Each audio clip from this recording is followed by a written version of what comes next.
Yeah, yeah.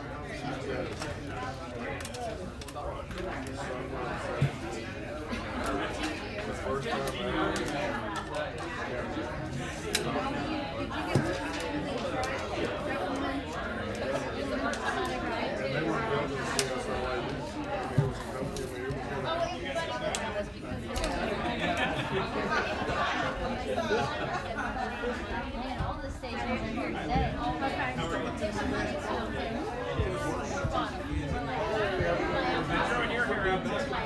I think I just got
Sat on a beach for a week.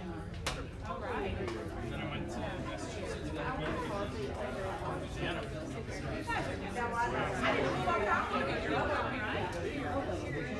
Fiance, yeah, still not married.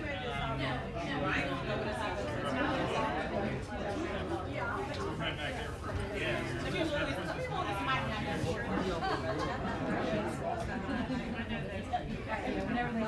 doing all types of things.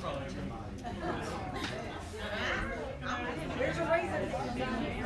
I know.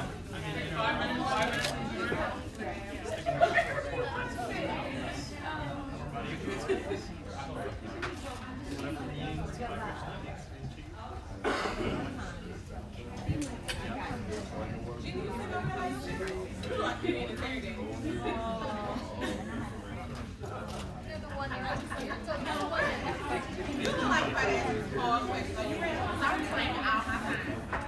Claiming all my time.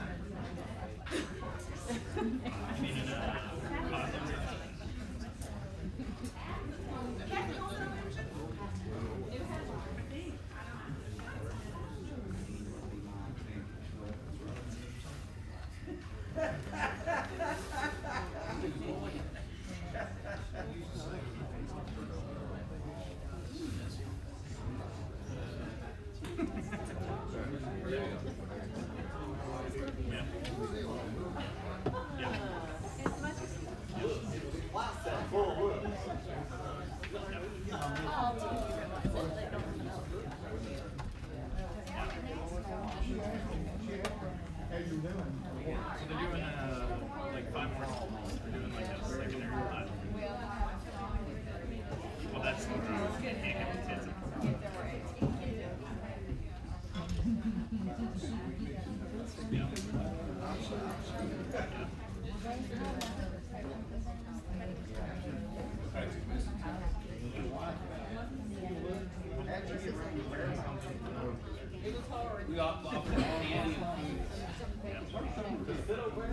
Now, how did that happen? How did that I was going to be here. Maybe my friend. why ain't you on cruise? I'm glad he's got it. I like it. I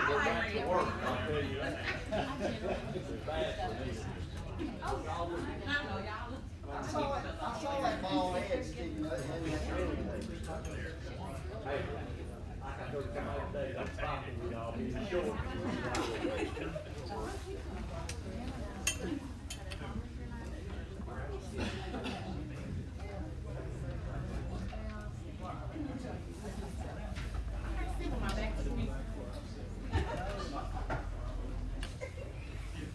All right, you ready to go?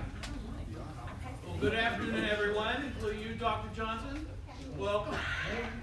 I'm going to put you in detention. Just want to say thank you all for being here. Our intent, we had a great little get together last month to kind of get to know each other, and I think that was wonderful. This meeting, our intention, and appreciate Joe Wingate and Dr. Johnson helping us coordinate this effort to put together an opportunity to address your strategic plan as we go into the budget season.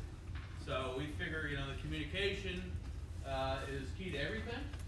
And so before we do that, though, before I'm going to turn it over to Joe, just we've got a couple people not here, but most are. So thank you for being here. But I'm going to let Joe just kind of say your name and what district you represent and what department or what school system. Okay, Joe Smith, District 3, which is Hickson, Middle Valley, Lakeside. Let me also say, Chip, my counterpart, your peer, Greg Martin, had another commitment that he made 2 or 3 months ago, and so he couldn't come tonight, but I appreciate Greg and us working together. We just wanted to share that. Joe Wingate, represent District 7, which is East Brainerd, Appleton, parts of Uwa and Collegedale. Sabrina Smedley, District 7, County Commission. Caritza Jones, District 5, Thompson School Board. Kathy Lennon, District 2, Crystal Mountain. That's our part there. Crystal Mountain, Middle High School, Thrasher, Nolan, Rivermont, Alpine Crest, Red Bank Elementary, Red Bank Middle, and Red Bank High School. Hey, I'm Jenny Hill. I'm from District 6, representing Lookout Valley, Lookout Mountain, parts of downtown, parts of Southside, all of Riverview, and the majority of North Chattanooga, as well as some of Griffin. Fonda Bowman, District 1, School Board, Bobby Daisy, Tiger, Hickson, Lakeville, Bell Creek, Fallen Water. Best district in the county. It's a good. Yes, it is. Steve Highlander, District 9. My counterpart and I are sitting together because we respect and trust each other. And so, well, I'll speak for myself anyway. I would say we got 14 schools that we represent, Kathy, so I could list all 14 chapters could do, but we appreciate being able to work with the commission. Chester Bankston, District 9 County Commission. Randy Fairbanks, District 1 County Commission, same area that Robin mentioned, up the north end of the county. And I was gonna say, Chip, since you called the city, the traffic out here's horrendous. So maybe we need some more centrally located, so Sunday High School would be a great place. Not that it's centrally located. Thank you, Randy. We'll take that under advisement. There's not much traffic in Birchwood.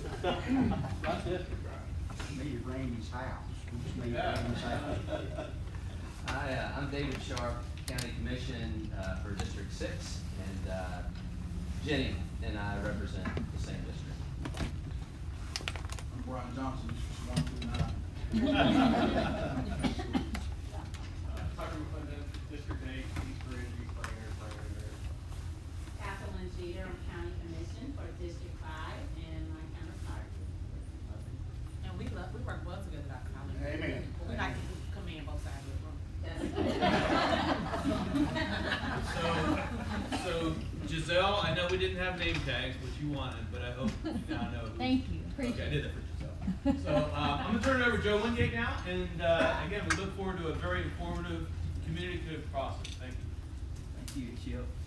Guys, thank y'all for being here. I know there are other places you'd rather be on Monday night, and it's gonna be a busy week for us also here on the school board. We got a lot going on. We got something with the state delegation tomorrow, and we got a school board meeting on Thursday night, and so we got a lot going this week. But I think you all would all agree there's no more important issue in our county than our kids, and so thank you all for being here. So we appreciate that.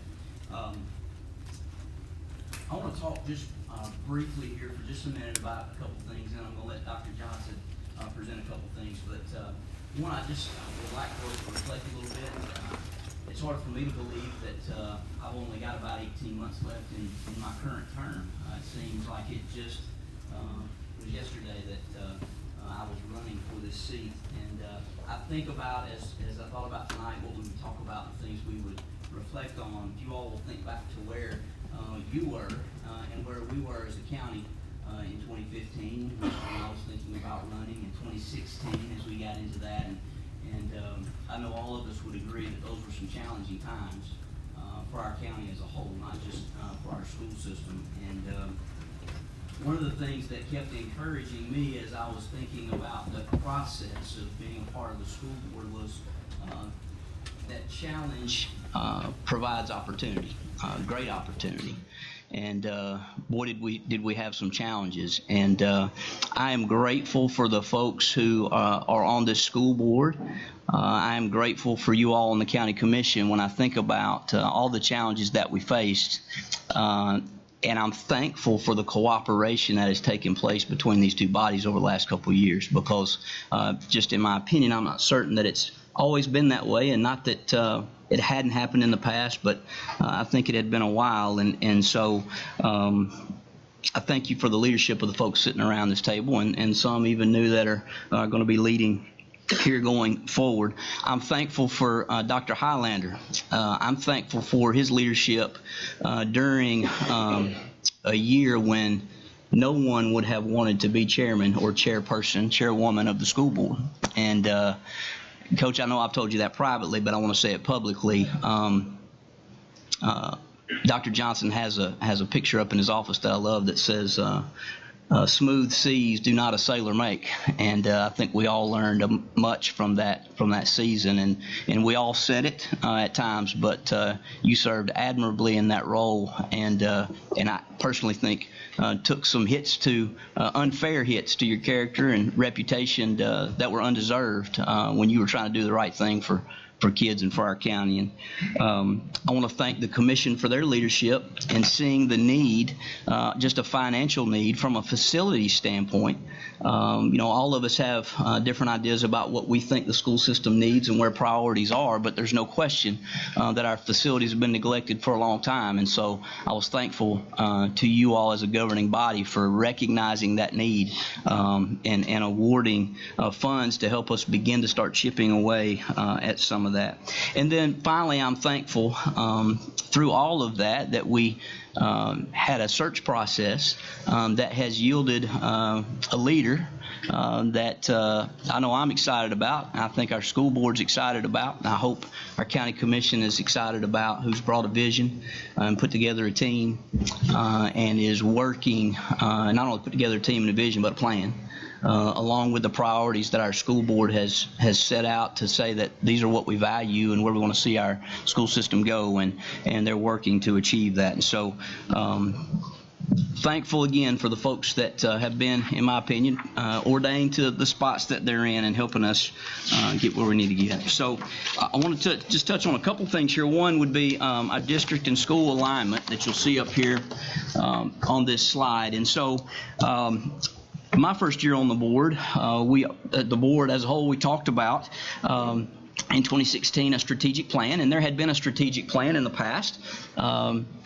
And we got together and refined that and tried to vocalize and document what we said our values were and our goals were and our vision was, and put that together. And then not long after that, we again had our search process for our superintendent. And as he came on board and started to look at that strategic plan, worked with us to come up with the Future Ready 2023 document that you all have seen and that we ratified, codified this fall as a plan of action to get us to where we would like to go. And then if you will look, and I think these are sitting in front of everyone, you do have that Future Ready 2023 plan there with those 5 areas of action. But then also, even more granular than that, if you'll see the annual performance summary, you will see targets for performance. So not just talking about it, not just pie in the sky process, but that there are actual tangible targets for progress and for sustained success. And we'll, I'm sure, talk more about that here a little bit later on. But again, trying to align the vision of the board and the district and a plan for getting there. And then lastly, before I turn it over to Dr. Johnson, the next slide here, managing change. I had the opportunity to go down last spring break, my spring break. My wife said I was nuts for spending my spring break at the principal's leadership training, but I just wanted to see what they were learning as someone who'd spent a decade in the system as a teacher and a coach, and I wanted to see what our leaders, our school building leaders, were learning, and Dr. Johnson was adamant about bringing some leadership training to our system, and so it was new for everyone. And one of the things that was talked about a lot, and it makes a lot of sense, is that change has to be managed. And people talk about change, but actually going through it, we all know, is tough. Most of us don't want to change. We don't change unless there's a crisis or unless we have to, and managing change is tough. And as you look at those stages there, I think they describe adequately what takes place in every change situation. So it also applies to our school system. But as we began to have change in leadership and organization, all those things that happen, and as a school board member who represents a community and different schools, I did begin to hear, surely that's not what we're going to be asked to do. Fear about how that's going to take place, or maybe even anger about some changes in position or leadership or management styles or organization, which we all do at times and rail against. And then as that transition starts to take place, we begin to start on that upswing, and you start to see acceptance of the change and hope and enthusiasm. And I really believe that we are on that upswing, and excited about where we're going to go. And so I'm excited about the fact that, and I hope you all been able to see it as a commission, and I hope the community's been able to see the change organizationally that Dr. Johnson and his team have brought, that I believe is going to make us more strategically placed to have success and to see our students be able to perform as we would like them to do. Before I turn it over to Dr. Johnson, I would say that as I thought about 3 years ago where we were, I began to think that, with all the economic opportunities that we've got in our county, with Volkswagen and other businesses that have moved here, the bottom line is our county's in competition with the metro areas in the state and the metro areas in the region. I mean, that's just the nature of it. And my thought process at that time was, we had been the benefit of a lot of business and industry, but if we didn't start to institute some change in the way we were educating and the way we were training our young folks, we were going to be in a bad spot before too long. And so I am thankful for the change. I'm thankful for the alignment of our school system, not only with academic targets, but then also with business and industry, and how we have asked them for their input. And I don't know that that's ever happened, or hasn't happened to the scale that's happened now. So thank you guys for your time, and I'm sure I'll hopefully get to chirp in a little bit more. And Dr. Johnson, if you want to take Before it. you do that, Yeah, Chip. I forgot to mention, because of industry, the mayor would be here, except he is in Detroit, coming back from the huge Volkswagen announcement. So he expressed his sadness in not being able to be here, but happiness and what it means for what he's doing right now. Thank you. Thank you, Commissioner Baker and all commissioners for being here tonight. And definitely, I just send those sentiments back. Our board, I appreciate our board's vision, direction, and really challenging of us as a team. And then members of our senior leadership team are here tonight. I won't call all of you out, but you can just give a little wave. I'm very fortunate to have a group of people that believe in the direction that we're headed and the vision set forth by the board to really work to get the work done. And thank you, I want to say publicly, for your work in regards to making our district and our children ultimately successful. So Commissioner Wingate, I'm making you a commissioner tonight. Chairman Wingate really hit on, sorry Sabrina, Commissioner Smedley.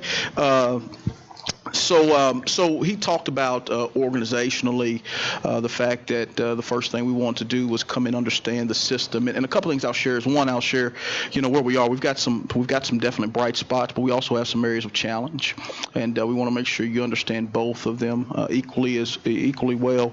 But definitely want to get organized in a way that made sense to us, and we understand in our service that it's important to say to us because to somebody else it makes absolutely no sense, and we're sensitive to that.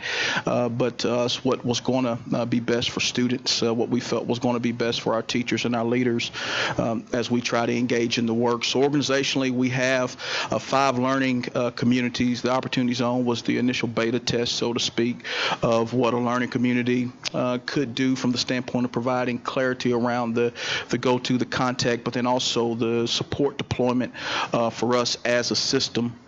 And you see in each one, and can identify as a commissioner kind of where your schools reside. I will say that these feeder patterns aren't necessarily pure, but it does give you a good high level of kind of how we're organized, and gives us point people, so to speak, for who's responsible for what as we engage in our work. And as we move even deeper, we're looking at the operational side of the house, whether it be HR or it be our operations in and of itself, and how we deploy resources across the district.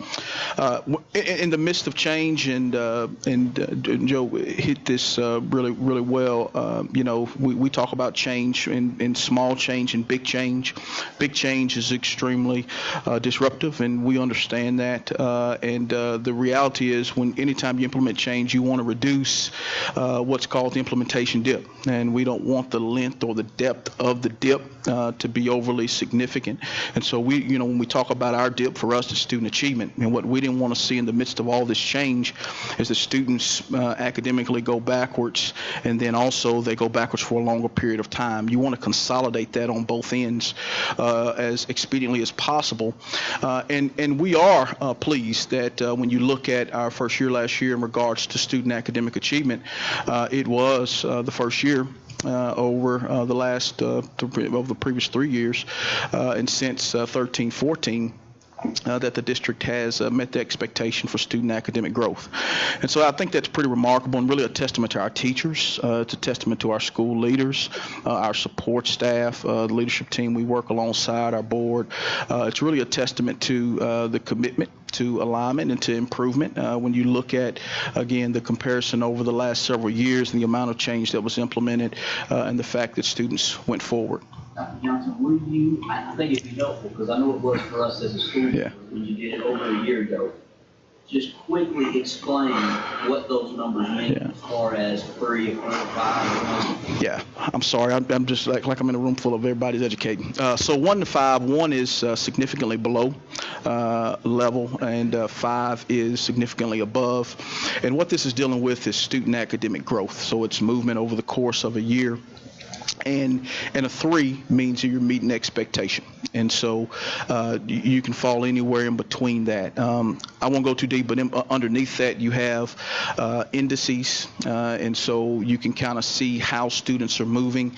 A 1 could be a real strong positive 1, a real strong negative 1, and so it could be that sometimes behind the 1 and the 5, sometimes the composite score can be skewed, and sometimes people look at that composite score and they try to calculate all 4 of the other areas, or 5 of the other areas, and they say, well, that doesn't come out to the composite.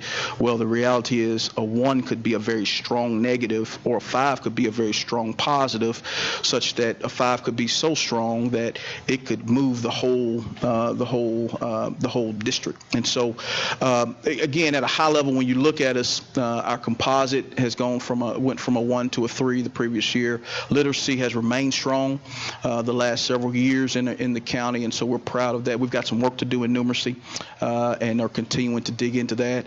You see our literacy and numeracy scores. Again, that's a prime example of that literacy being a very strong number. Science, again, that expectation, not necessarily where we want to be, but that expectation. And then social studies being pretty strong. And so we are encouraged by what we were able to accomplish in the midst of change on last year, and look forward to the work ahead. Last little data point I'll share is our grad rate. We think this is an important indicator for the community. By 2023, our goal is to be at 90%. and we know that in order for a student to move on to post-secondary, they first have to graduate. And so we know this is an important indicator for our schools, and are very proud of when you look at previous years and in comparison to what we accomplished. Last year, we're very proud of, again, the work of the board and our teachers and leaders on the ground, our counselors working tirelessly with students. Sometimes you don't realize, and I could go through the stories of students that come in that are extremely credit deficient and or lacking specific areas, and counselors working with them to help them figure out how to get there. And so very excited about those things. Just a few more highlights, 10 National Merit finalists, and we had just a few in Signal Mountain, didn't we, Kathy? Just a few, but I believe they had about 6. We increased scholarship dollars by $10 million, tripled industry certifications. We've really tried, and actually tonight is our magnet school, it's our magnet school fair. But I think one of the pride points for Hamilton County is the fact that, we have a lot of options here. And so there are over 40 options in Hamilton County when you talk about magnet programs, future-ready institutes, you talk about open enrollment. And so, from across the county, we want to make sure that parents understand what's there. Again, a pride point that it predates me. 17 digital fabrication labs. It's a national leader. Hamilton County really is. The school system is in regards to digital fabrication and what's happening in that industry and the investment in our e-labs here. 25 level 5 schools, which again is the highest, and then 17 reward schools, which again. We're really, really excited about all of our schools and their accomplishments. So those are some highlights, again, just to kind of capture, student academic growth. We saw graduation rate, and there's a lot of things under there that we know we are proud of our teachers, leaders, and students. But there are also some challenges. And so I'd be remiss not to present this and say everything is rosy, because it's not. I mess with Rhonda all the time. She keeps me reminded that, thank you. She looking? All right. Make sure she was paying attention. I know you are. She was waiting on this slide. So from an achievement data standpoint, this is what we believe about Hamilton County schools. Hamilton County schools, from an achievement data standpoint, should be outpacing the state in regards to achievement data. There's no reason why Hamilton County schools isn't outpacing the state. Candidly speaking, it has not outpaced the state for the last decade, and we know that we have the quality teachers and leaders here to change that trajectory, and it's all about alignment and focus. And so we are very encouraged by what we believe, but that's a focus for us. We have 9 priority schools, and I think kudos to our team. Jill, Zach, Sonia, and our leaders and the teachers in the Opportunity Zone. We were a year ahead of really identifying this, and this is based on the previous 3 years of data and kind of where the district has been. But we knew we needed to put additional supports around these schools. But we have 9 schools that are on the priority list, and that is a focus for us. We still have sub-gap challenges to overcome. And so, as we look at ESSA and we look at how students, whether it be Black, Hispanic, Native American, whether it be economically disadvantaged, we have to continue to close the gap as we look at the measurement and what we're being held accountable to. That is a focus. Capital remains a challenge for us. And so, again, I would echo what Chairman Wingate said in regards to we're very appreciative of the investment that has been made. But I think as we go throughout the district, we continue to identify areas in which we need continued commitment. And our team is really working hard. But we just have a lot of ground to catch up in regards to that. And then transportation. We're in the midst of an RFP for that, and we'll continue to look at any and all transportation ways in which we can provide access for student, quality access for students to schools and to programs. So just talking a little bit, having taken in, you know, 'cause we reorganized, we had some successes. Here go the challenges. Dr. Highlander, when I came in, and Joe has continued on, the board established priorities that it had identified, and we've just been able to really pull those together. And so at a very high level, we'll take you through some of the work in regards to those. You see the 5 areas before you. I will not read them to you, but definitely across the system focus. We want to look at everything from teaching and learning to operations and everywhere in between. And as we really work, there's 5 focus performance targets that we really identified that are committed to really as a system. We want half of all 3rd grade students to be on track or mastered as in regards to TN ready expectations. We want to double the % of students on track in Algebra 1 across all grades, 75% of graduates to complete at least one advanced course, and that's an early post-secondary opportunity, whether it be dual enrollment, dual credit, AP, what have you. We want the average ACT score to be 21 by 2023, and then we want 90% of students who entered high school in 2019 to graduate by 2023. And so these are 5 areas. I know that Chairman Wingate went over the comprehensive annual performance summary. We believe in focusing and measuring, but these are kind of 5 that we elevated. We thought were important, that obviously the community can connect to, that are easily identifiable for our school district. So you see where we are within these 5. And I'll note that when you look at, like, for instance, 3rd grade reading, I think one of the things that oft-time is elevated is, oh my gosh, we're at 33.7%, or the state's at roughly 35%. And so when you look at a new assessment, you know, and new standards, it's much more rigorous, much more aligned to the level of expectations for students to be successful beyond their secondary career. And so it is a much more challenging test. When you look at Algebra 1, again, the same kind of conversation there. You see our numbers for our current baseline numbers for early post-secondary opportunities, as well as ACT, as well as graduation rate. And you'll see us having moved the target forward year over year. Dr. Townsend, which our accountability and research team, Shannon Moody, did a lot of work in digging into what it would take over the course of the next 5 years to get us to where we desire to be with those focus 5s. I think this is important to note. If we set the sails, not the direction, set of the sails, not the direction, determines which way we will go. And so, you know, I think as we look, there are some signature things that we've tried to zero in on. You know, Future Ready Institutes. You've got before you Blake Freeman, Olivia Bagby, that team you've got before you, and it's been well documented. There's smaller learning communities, and our conversation has been, I think, a couple of things. One, obviously, we want to make sure the students are prepared for their post-secondary opportunities that exist, but we want to make sure that we dig into one of the greatest resources here in Hamilton County, which is our business community and industry. And we found a community that's welcoming of providing resources and input and insight and expertise. As we've talked to business and industry, we haven't said, you know, what is it that this is what we want to do. We've candidly asked, what do you need? And I use EPB regularly as an example.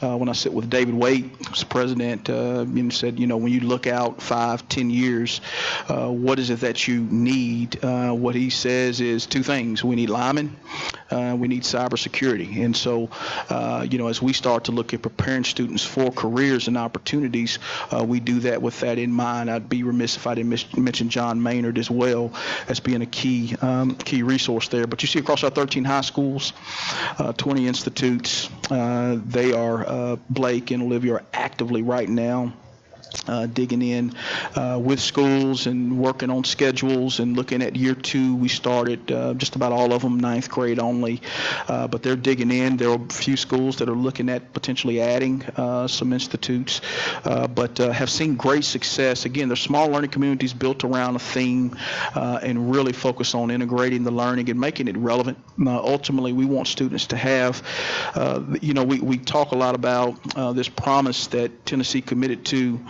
really, from a post-secondary standpoint, but we firmly believe that we're positioned to be a leader here in this community. We want every student to have access to early post-secondary opportunities, and that's those dual enrollment, dual credit, IB certifications, credentials.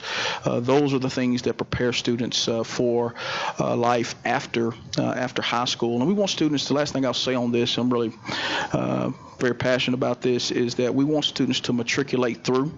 We don't want them just to make it to post-secondary. And I think a lot of times what you find is that students enter, but they don't matriculate through. And I think we want to measure our success. I don't think we know. We want to measure our success on our students' ability to matriculate through and not just to. And so we know there's some research-based best practices that we will continue to do, and this is one of them. Again, kudos to that team around that. I'd be remiss if we didn't spend just a little bit of time talking about our commitments from last year and what we've done with dollars, and we talk about our priorities, but you show through where you place the funds. And so this is probably one of our favorite slides. We start with from time last year as we went through budget cycle. We started off $1 million below the base of last year. We thought it was important. Our board thought it was important that we show our fiscal responsibility and tighten our belts, so to speak, and really dig in to understand what's happening across the district and evaluate ourselves. And that includes step increases and retirement rate increases. So we're very thrilled about that. A couple things I point you to from a data point construct, that 81% of our budget is people, and that's not abnormal for large organizations. Most organizations are somewhere between 80 and 85% people, and we fall right in that window at 81%. But 93% of those people are in schools, and so it's important again to note that we understand that teachers and leaders and support staff on the ground is really ultimately where the work gets done. They have the most significant impact on students. We understand at our level that we have the ability to influence and support leaders that ultimately set the culture and tone for their buildings in the hiring and placement of teachers, and then those teachers set the tone in the classroom. And so we understand there's a ripple effect, but make no misnomer, we understand that our teachers and support staff are really our most critical assets, and 93% of our budget is the people that are school-based within schools. A couple of commitments, and we'll elevate these a little bit more here in just a moment, but accelerate student achievement. You see the commitments at each level, and then you see obviously with the buildings and renovations, kind of the work that the commitment that was made. Again, thanks to the commission, to our taxpayers around our new buildings and renovations that are well underway. So, in talking a little bit about accelerating student achievement, you saw the number that was committed there, 1.3 million. Few commitments, arts education.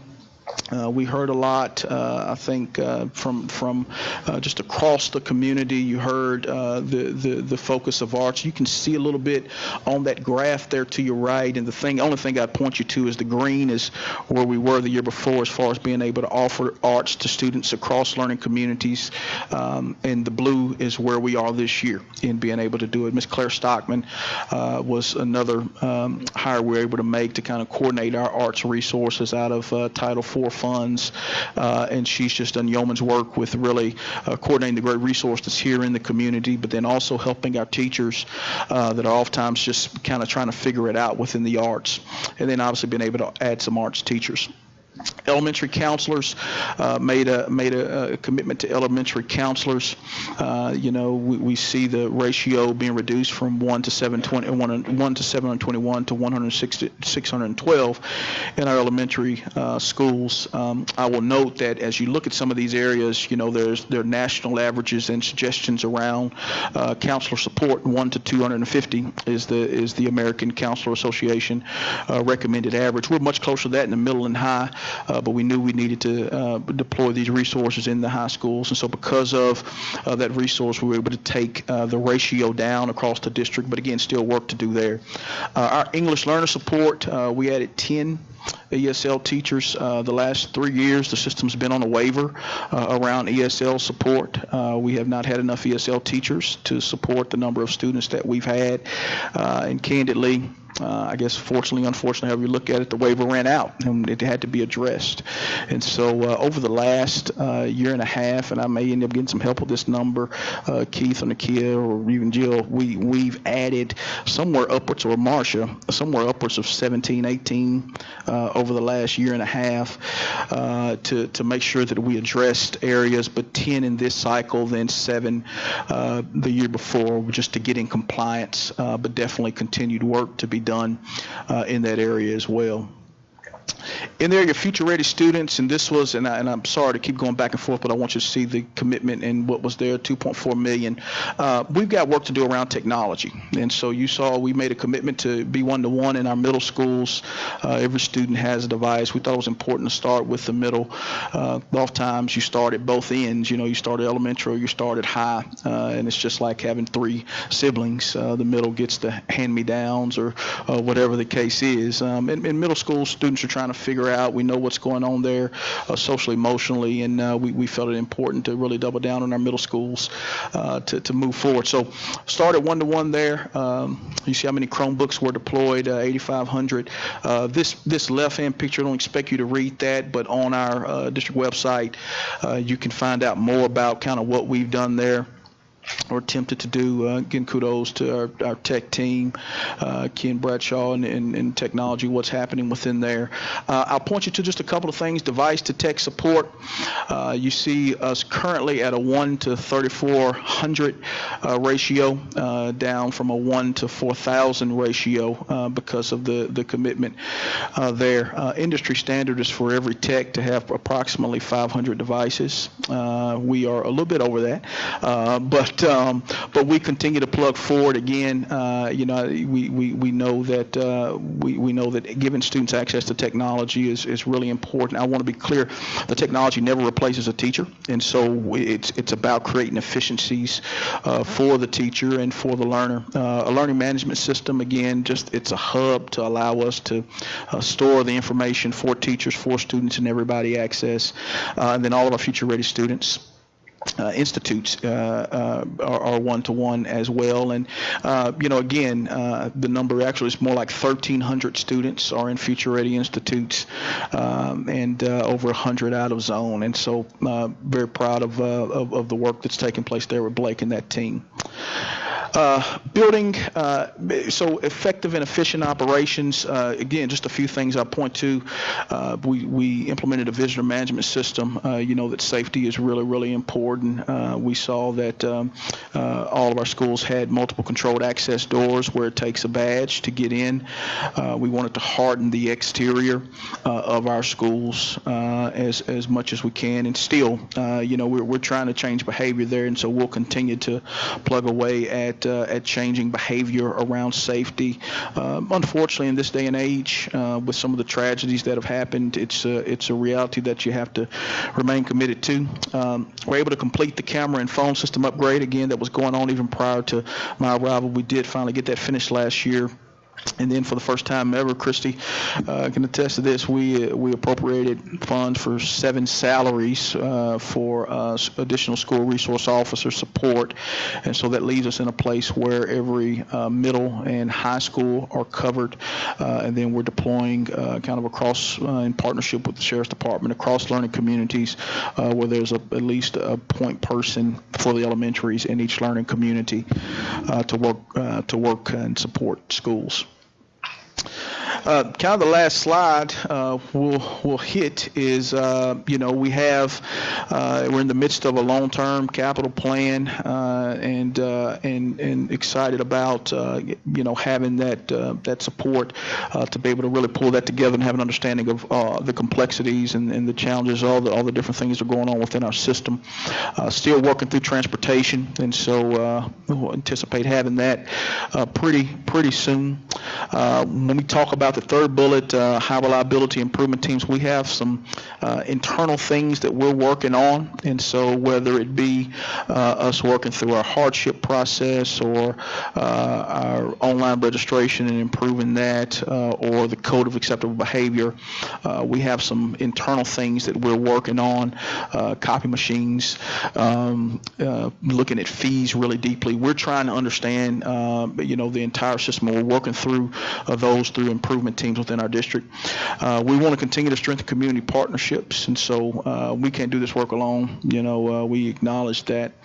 We're really committed, Keith and that team, really committed to our leadership pipeline, and so we are really looking at, in a district with 78 schools, you're always going to have leadership turnover, and really when you talk about being highly reliable as a school district, when you can reduce drop-off in leadership, that's when you're able to replicate the success that you so desire. And so for us, it's really about development of a pipeline that we can tap into, so you have a next man up philosophy. Not that anybody that we desire anybody to be replaced, but the reality is you will always have movement in the system, and we want to be able to make sure students continue to get a high quality education and have great leaders, and not just at the school at the leader level of principalship, but we're looking at assistant principalship, teacher leader, really trying to expand opportunities, and Keith and his team are doing great work even looking at that in this budget cycle. And then aligning post-secondary preparation opportunities, again, that is a commitment for us.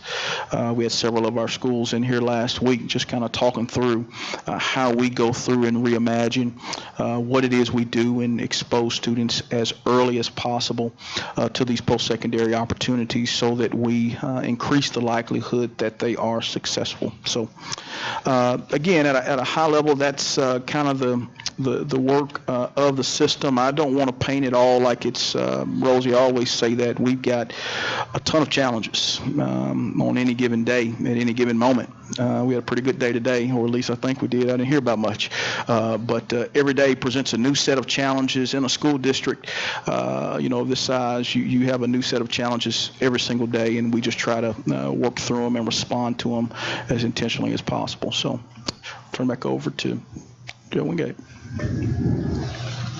Any questions as far as from the commission or other school board members? I know that I haven't had a chance to say anything. Any comments you all want to make on what you've seen? Because obviously we've been embedded in that work. Anything you want to comment on?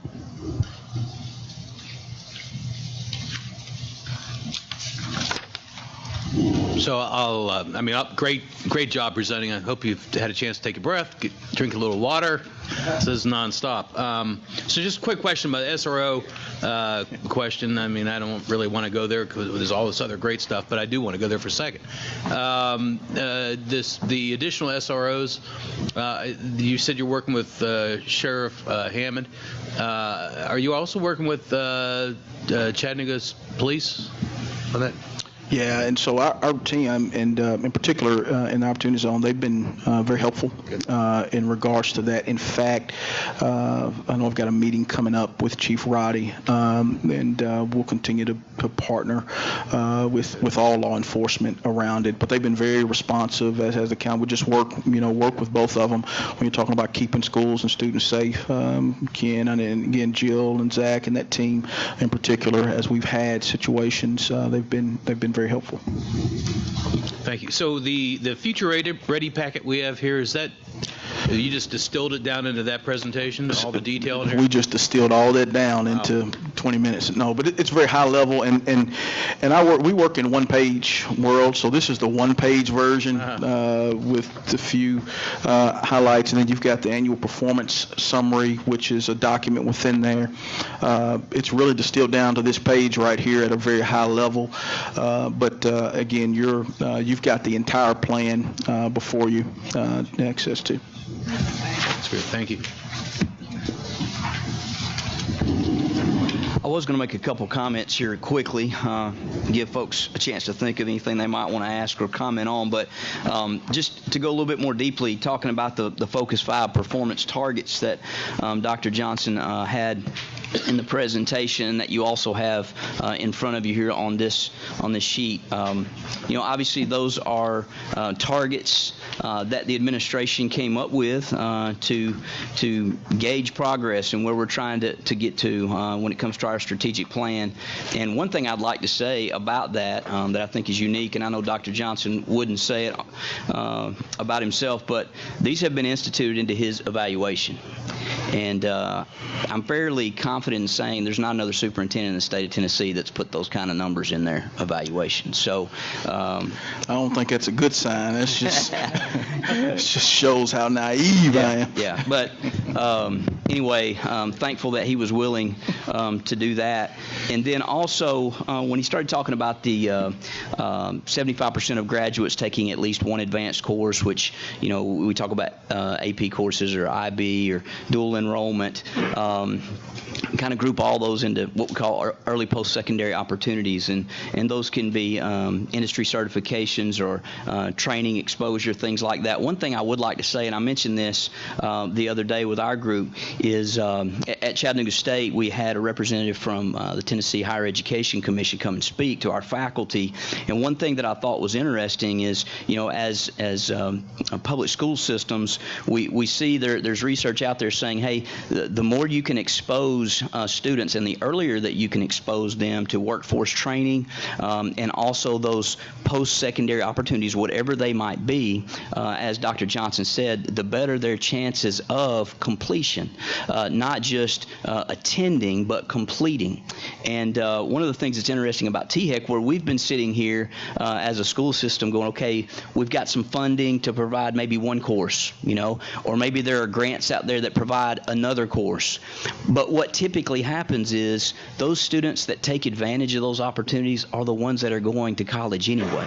And what we've got to find a way to do, and this is something that I was thrilled to hear THEC say, is they want to open the door and create opportunities for those students who, unless they have that option, would not get those opportunities. And so they're going to lobby as an organization. We're talking about higher ed. They're going to lobby starting this spring the state legislature to say, hey, how can we go about, they want to provide 5. And I'll just tell you, if that were to happen, seeing it as both a secondary educator and also in higher ed, that's a game changer, particularly for students, again, who would not typically be going to college or would not have those opportunities, whatever they are. It don't have to be higher ed, but that workforce type training, because there's funding for them to be able to do that. And so as Dr. Johnson talked about, right now it's great that Tennessee, we're a leader in the nation when it comes to providing that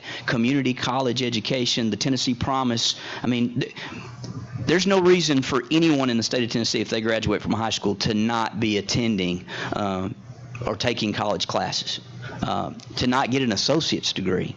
But when you have students who want to work towards that while they're still in high school and can do that, the problem is that promised money is not available to them at that time. So how do we go about funding that, right? And so again, as a school system, can find grant money to do that, but what happens when the grant money runs out, And so, I'll give you an example. 2 springs ago, I was teaching a PE class for the Mechatronics Academy at Volkswagen, and it's because those students are there every day taking their core classes and also getting that workforce training, but they didn't have access to PE, right?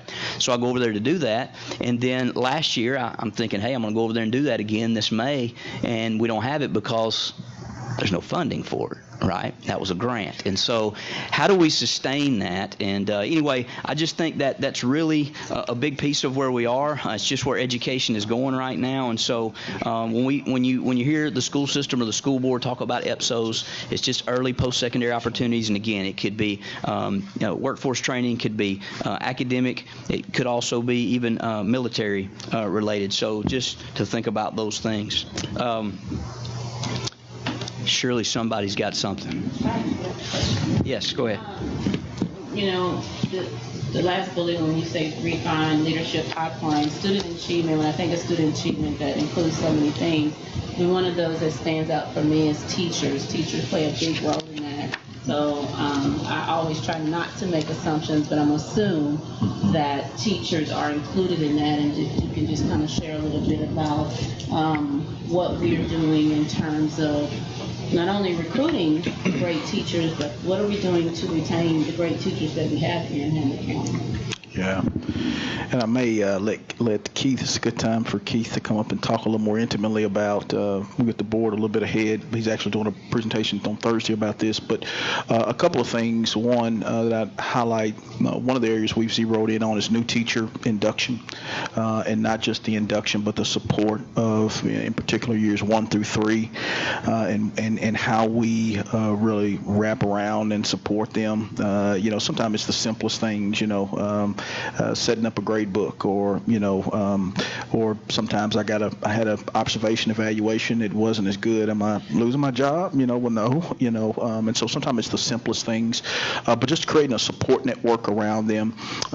Aaron Kirby and that team under Keith have really done some really phenomenal work around developing a new teacher induction program that they meet several times a week, a month, really.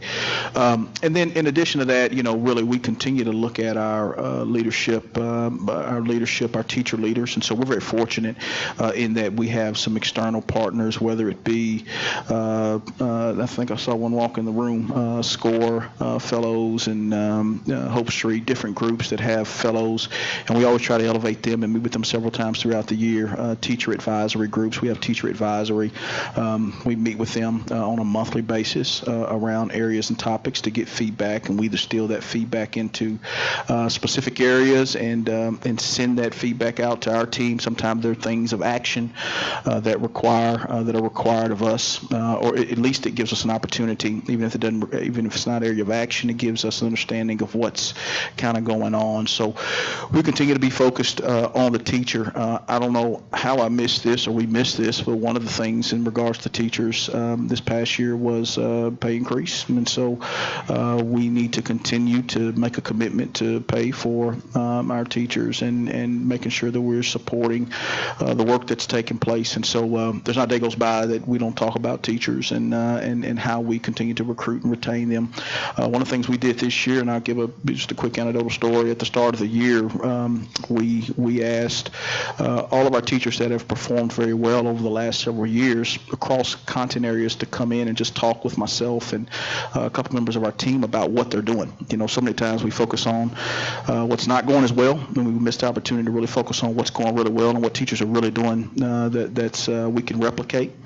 And had a particular teacher said, sent a message and said, we've been in the system for some time and had meetings at central office, but it was very helpful to be able to, and I was delighted to be able to come in and just share what it is I'm doing and what I've been doing. Nobody's ever asked, and so I think that's we try to continue to keep a pulse on that work. We also have a couple of association folks that keep us real clear on a pulse there. So we'll continue to be committed to teachers.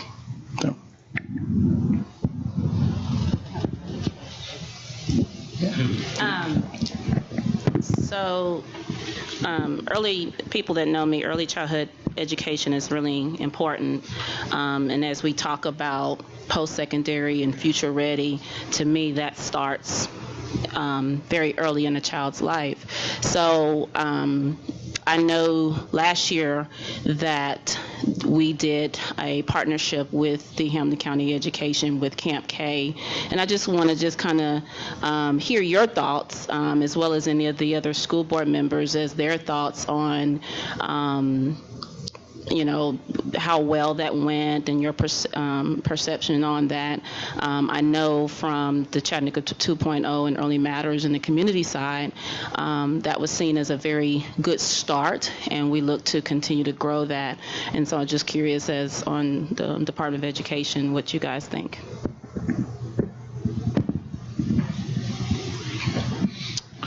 Yeah, so we had great feedback and results around the early post-secondary, in particular Camp K. Thought it was a perfect type of program. We're not, we're trying to be overly programmatic. We try to look at structures and processes that you can replicate and that you can sustain, because a lot of times you throw a thing in and then you can't sustain it because of funding or personnel or whatever the case is.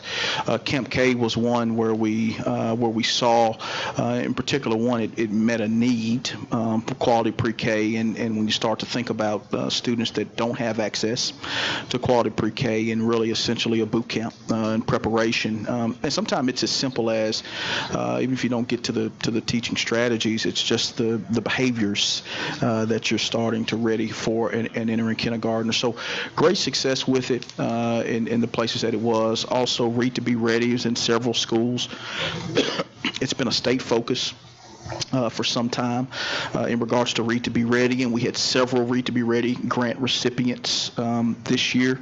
I'm just nodding for confirmation, so they make sure I'm not saying anything that's wrong. They can do this. But several Read to Be Ready grant recipients across the system, and so we look forward to continuing to use those resources to provide support for teachers. And then additionally, and you all correct me, do this if I'm wrong, but we also use that as an opportunity, or have used that as an opportunity for new teachers that are coming in to have job embedded training. So we try to take new teachers that are coming in and let them work side by side in the Read to Be Ready to be able to have that opportunity. So again, definitely not all that we'd hope to do, but I think it is a good start and look forward to continuing to build.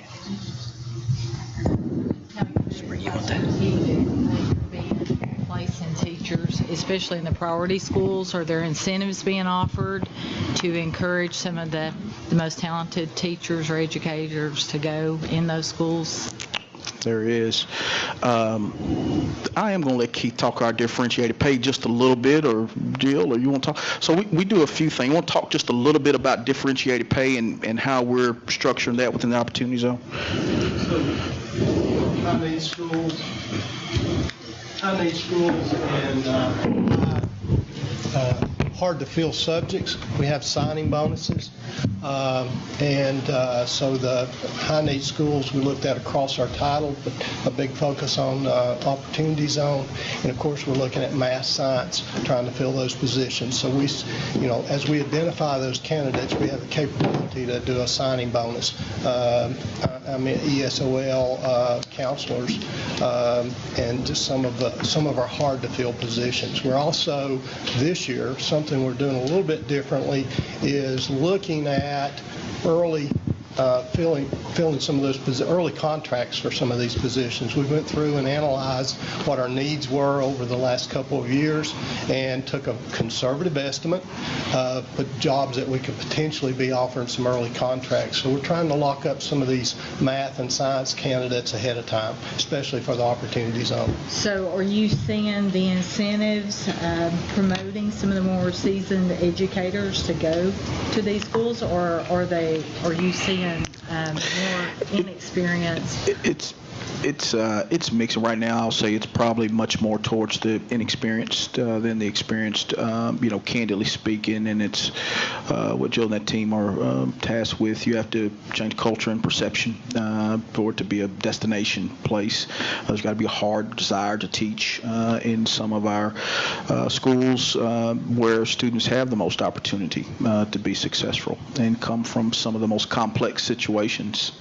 And so I think people enter, they enter pretty eyes wide open, but they're not really eyes wide open, because you can enter knowing it's going to be a challenge, and then when you get on the ground there, you see it's a completely different complexity and level of challenge. And so we'll continue to recruit, around those areas. In fact, I was giving us an update today.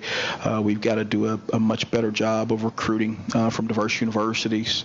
That's been a commitment. When you look at our percentages of teachers and diversity and even leaders, that's a focus for us as well. We think it's important that students see teachers as much as you can that look like them, and that's something we've got to continue to commit to in the opportunity zone and really across the district. So, it's we picked on Keith this morning. I'm just very transparent. Y'all came to me, so I'll just tell you what we did this morning. This morning I asked them how many of y'all like Keith, and everybody likes Keith.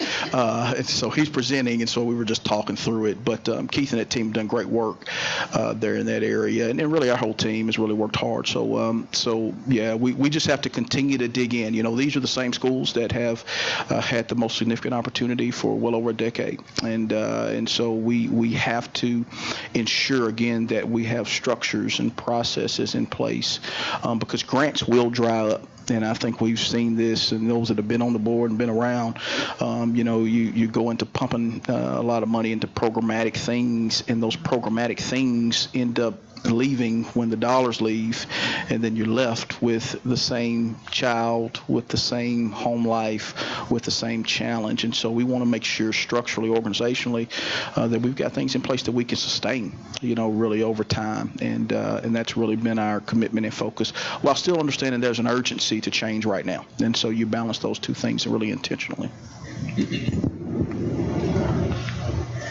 Okay, I'm going to address this. I'm going to kind of really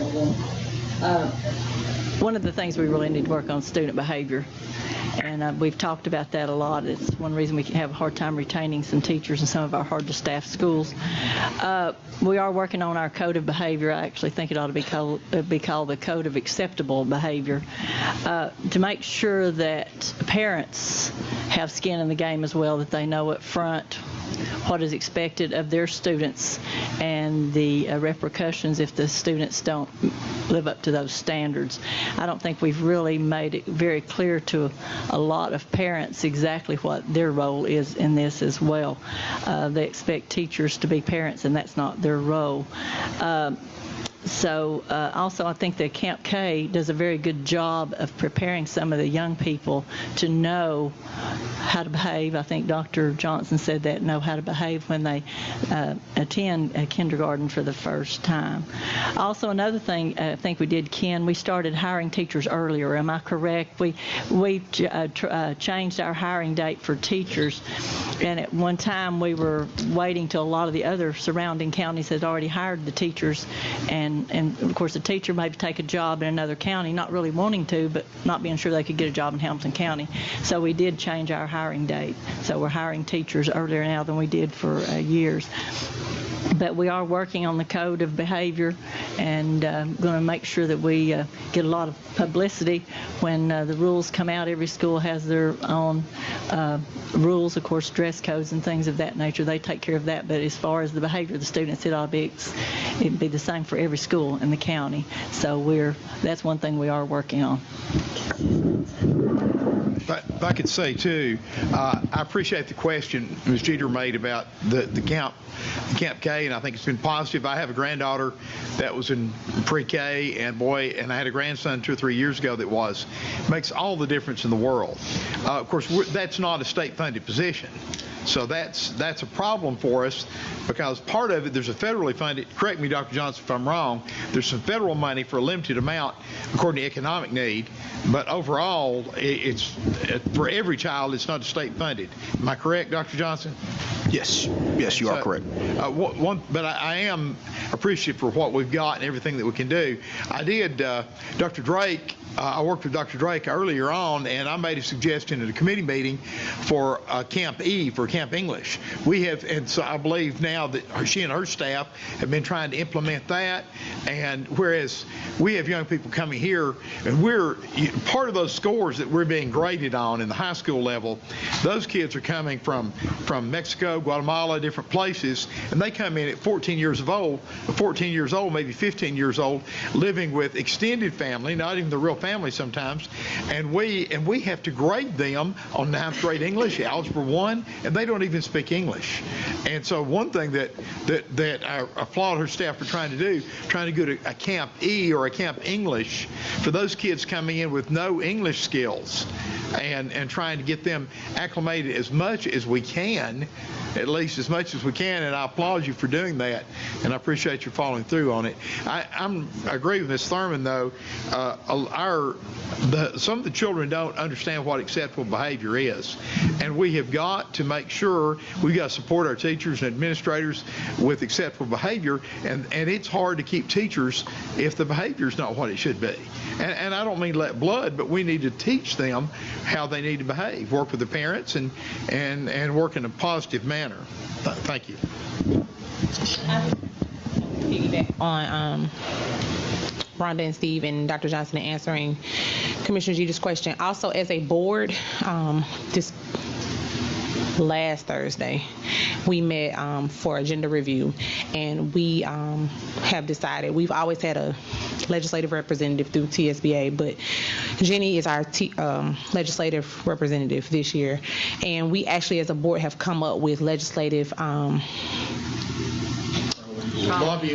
lobbying requests, I guess. Like we have a lobbyist through class, through the 4 major districts, but Jenny also speaks with them in learning her role. She became aware that we could actually submit as a district things that we would like to see lobby for. So we did include early childhood education on there simply because one, it's part of our strategic plan. But 2, also because we do have pre-K here, which may not necessarily be prenatal to 3, but we do get them at 4, and we're trying to make sure they're prepared as best we can have them by the time they get to kindergarten to change that. And because we know that with the change in leadership at our state level, previous administration was a little more focused on early childhood. This administration is a little more focused on workforce development, and I personally stated this last week. We can prepare them all day long for workforce development, but if they're not prepared to read in kindergarten, it doesn't matter what we're preparing them to do in 12th grade. Amen. So that's another reason why, and the board, majority of the board was there and they agreed with that. So we are lobbying, we're requesting that our lobbyists work with our legislation about funding for early childhood education and making it a priority at that level, and that's as much as we can do based on what we're state mandated to do as a school system. Dr. Johnson, if you would, did I interrupt you, Commissioner? No, that's okay. Go ahead, please. I We can don't wait. have the I lights. wrote a note down, so I won't forget. One thing you didn't cover about some of the highlights that I'm particularly excited about, and I know it's really early, but if you could just talk a little bit about your vision with regard to getting some of our local churches involved and doing some mentoring work, that really excites me. That's a question. The other question may be better for Keith than for you, and it may be too early to even give a report, but I would like to hear a little bit of feedback about where we are with regard to Teach for America and their efforts on our behalf. If you can speak to that a little bit, I think everybody would be interested in hearing about that.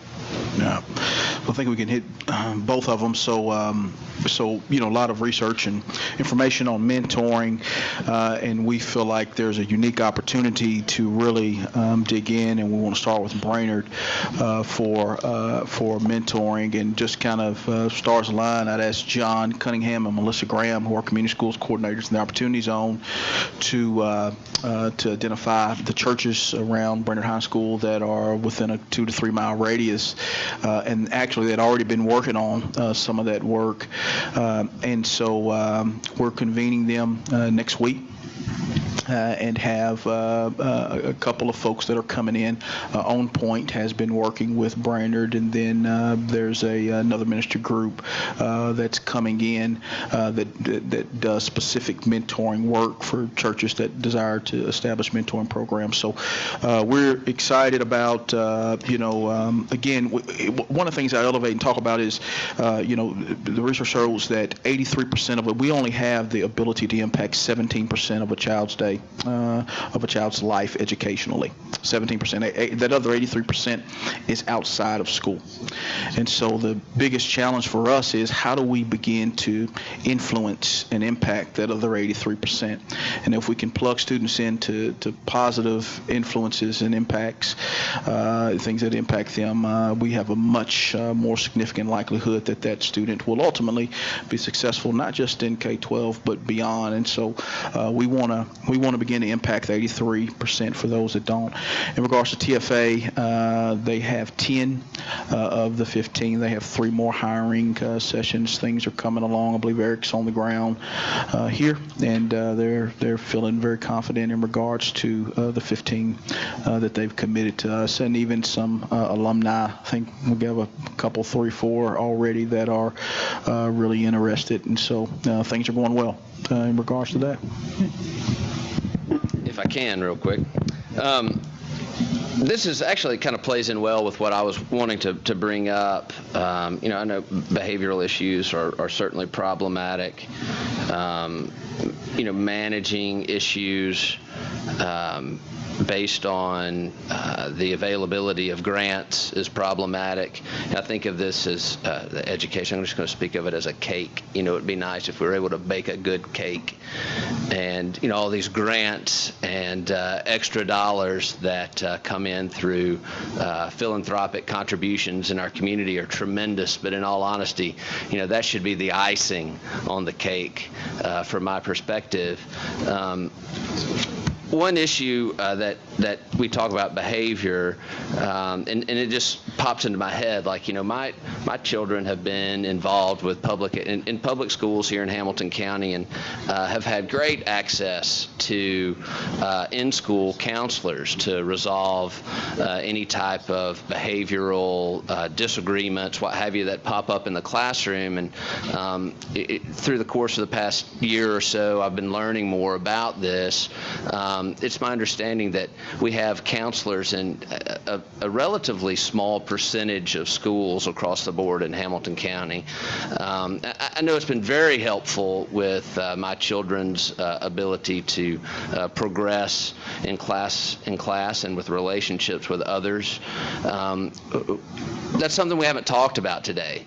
I think it plays a big part of into not only learning in the classroom and learning how to cope with that, but also some of the safety issues that we've tried to address with HROs. Is this a topic that is discussed frequently? How do we plan to address that? Is it on the radar? Did I just miss something altogether? I didn't do a good job talking deeply about it. Okay. Yeah, thank you. So this slide right here, when we talk about elementary counselors, you can see, and I think you hit a nail on the head. I always want to call you Robert. That's the other Sharp. I've heard it all my life. Commissioner Sharp. It's stuck now. Commissioner Sharp.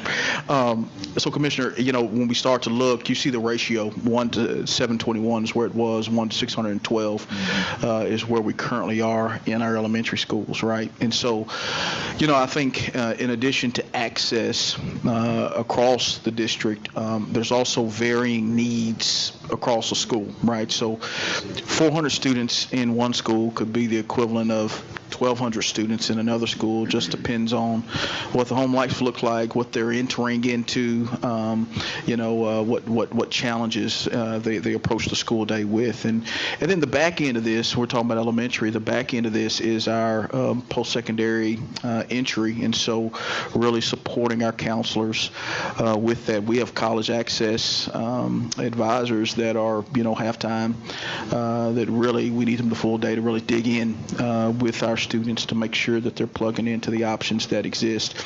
And then I think where you're going and nailing in regards to the social emotional components and the complexities for students in regards to maybe what they're dealing with. So yes, it has been, is a focus. I think one of the conversations also we have to have, and we'll continue to have, and they're trying to evaluate, is with the new absenteeism or the absentee law that was passed last year. You have a different set of expectations for students and parents, the right expectation in regards to being at school.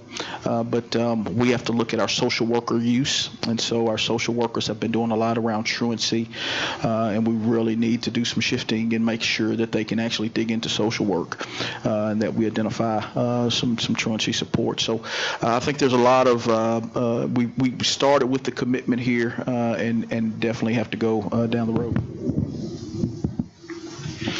No, thank you. No. I don't think so. David, I would add, within our legislative priorities, we've also identified school counseling as a priority that we're going to be asking the state to consider funding a more significant ratio of school counselors at the elementary and high school level.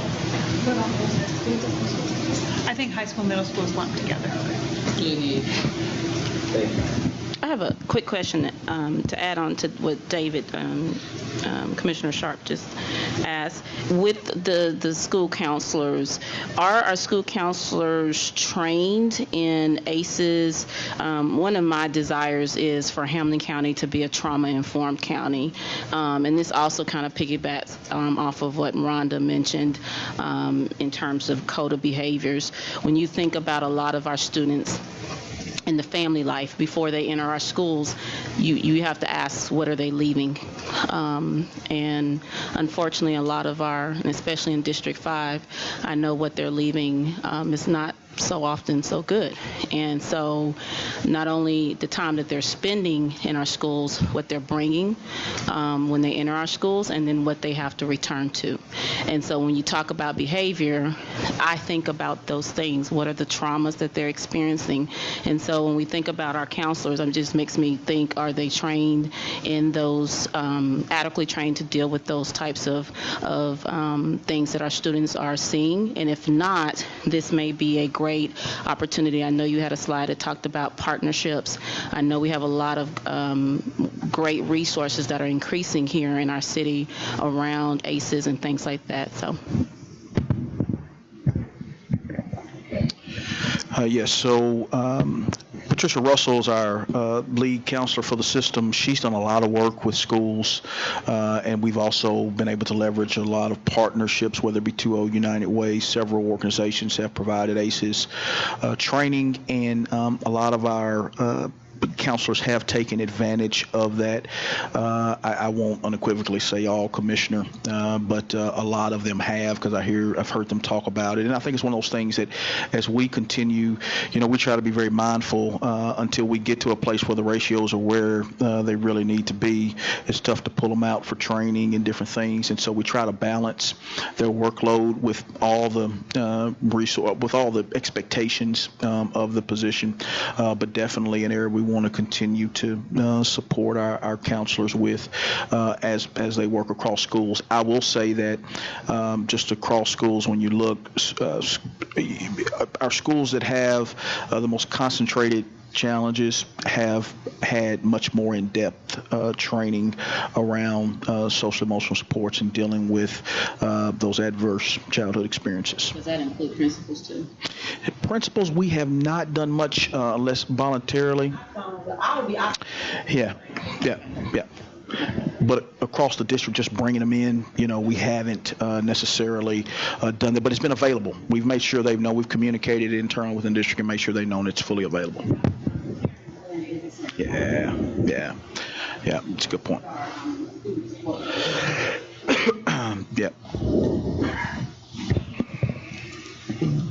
Just real quick, in my short time on the board, one of my things that I've kind of really got involved with, as Dr. Johnson knows because he gets a call from me almost every other day, is the facilities and operations. So if you can just give us, and really our county commissioners, because the school board members have really been kind of knee deep in this, but the building assessment we just approved and that's getting in the swing of things, kind of what the county commission can expect to see from that and what we can expect to see from that. Yeah, so one of the things we heard really early coming on is that desire for a really master plan around capital. It's kind of like, we don't want to be hamsters on wheels and just kind of fixing and patching. We want to get to solutions. We're very fortunate that the Mayor commissioned a budget working group that had made some recommendations that we were able to access and understand and leverage as we make considerations around what to do. We did and have identified somebody to come in, MGT. Did I get the right acronym there, Ken? MGT is coming in and very reputable. We'll be doing a 10-year master plan, and I know a lot of times the headline is $500,000 was the cost, and I think I was meeting with Joe and just kind of breaking it down. It's really $6,500 a building, and it's a 10-year plan, so it's really $650 per building if you spread that cost over 10 years.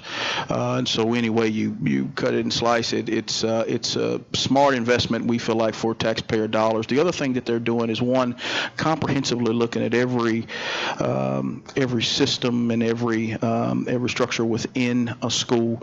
But in addition to that, they're doing a demographer outlook, and so we've been able to work with the regional planning agency around getting access to the number of lots and what's coming up out of the ground, permits pulled and things of that nature. But then bringing that to life and making a determination on where exactly a school might be built or a school might be merged, or what facility do we need to put money into, or what facility do we not need to put money into, and looking at that comprehensively over the course of 10 years, we think it's just the right thing to do by taxpayer dollars. And so we want to just be thoughtful. The board's challenged us. We obviously had some opportunity based on feedback that we received, and are really excited. That process, Ken, I miss anything? That process is kicking off in the next couple of weeks. We're trying to start with our heaviest hit areas, districts 4, 7, and 9, which are downtown East Brainerd and Ottawa. We're definitely starting East Brainerd because we see some things percolating there that have us intrigued. Yeah. And what's percolating is not the Not WWTA, sorry. No, not WWTA. That's not our conversation. That's you all's business.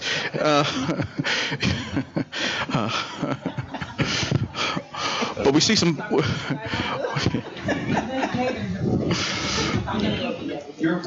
No, you're done. I'm done. Yeah. What is the time frame? Yeah. So a couple of things. We've asked them you want to talk, Ken? In the next 12 months, we should have the final plan completed within 12 months, but we should have preliminary data on how to make decisions on East Brainerd, some of the heavily populated areas, but 12 months for the entire plan to be completed. So we'll have preliminary information to make funding decisions from the standpoint of resource allocation for us pretty early, and we pushed them on that. And there were some particular areas, like you said, that are hot spots that we have to understand. But again, this is a comprehensive assessment which really hadn't been done since '99 in the school system. And it's important, when we start talking about investments, that we get a comprehensive look.